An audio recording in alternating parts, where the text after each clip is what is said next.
बोलो विष्णु भगवान की जय। पाठ पूजा चैनल में आज हम कार्तिक महात्म्य का 25वां अध्याय सुनेंगे। तीर्थ, व्रत और दान आदि के करने से समस्त पाप नष्ट हो जाते हैं, मगर प्रेत योनि में रहने वालों को इसका अधिकार नहीं है। परंतु तुम्हारे दुख को देखकर मैं अत्यंत दुखी हूँ और तुम्हारा दुख दूर किए बिना मुझे संतोष नहीं होता।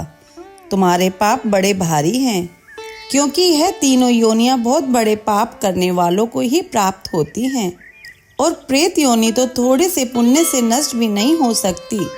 लेकिन मैं तुम्हें इस योनि से अवश्य मैं छुड़ाऊंगा। इसलिए मैंने जो कार्तिक का व्रत किया है उसका आधा पुण्य तुम्हें देता हूँ, क्योंकि यज्ञ, दान, तीर्थ सब यह निश्चय ही कार्तिक के व्रत के पुण्य के समान नहीं है। नारद जी ने कहा, हे राजन, इतना कहकर धर्मदत्त ने उसको ओम नमो भगवते वासुदेवाय यह द्वादशर मंत्र सुनाया और तुलसी का जल उसके ऊपर छिड़का। बस फिर क्या था, क्षण भर में वह प्रेत योनि से छूटकर प्रज्वलित शिखा के समान दिव्य रूप धारण करके लक्ष्मी के समान सुंदर हो गई। तब वह धर्मदत्त को दंडवत प्रणाम करके प्रसन्नता से गदगद होकर बोली, हे ब्राह्मण, आपके आशीर्वाद से मैं इस घोर नरक से छूट गई हूँ।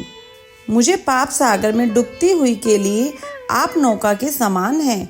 नारद जी ने कहा, हे राजन, अभी कलह इस प्रकार कह रही थी कि वहाँ पर विष्णुगण एक देदीप्यमान विमान लेकर आए।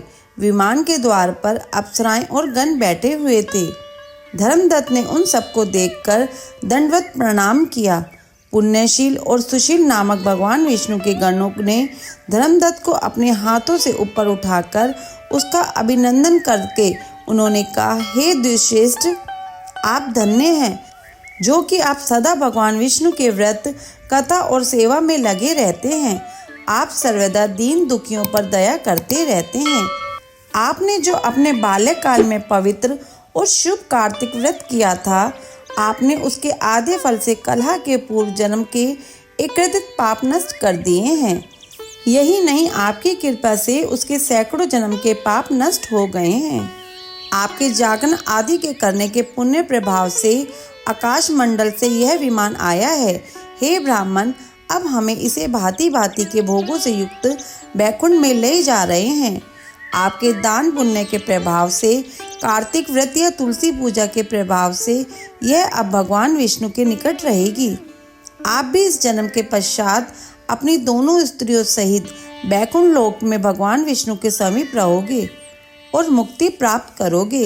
हे दया सागर, वह मनुष्य धन्य है और जन्म उन्हीं का फलीभूत है जिन्होंने कि तुम्हारी तरह भगवान विष्णु की भक्ति की है, क्योंकि भगवान विष्णु अपने भक्तों का भला क्यों क्या नहीं देते, वह सब कुछ देते हैं।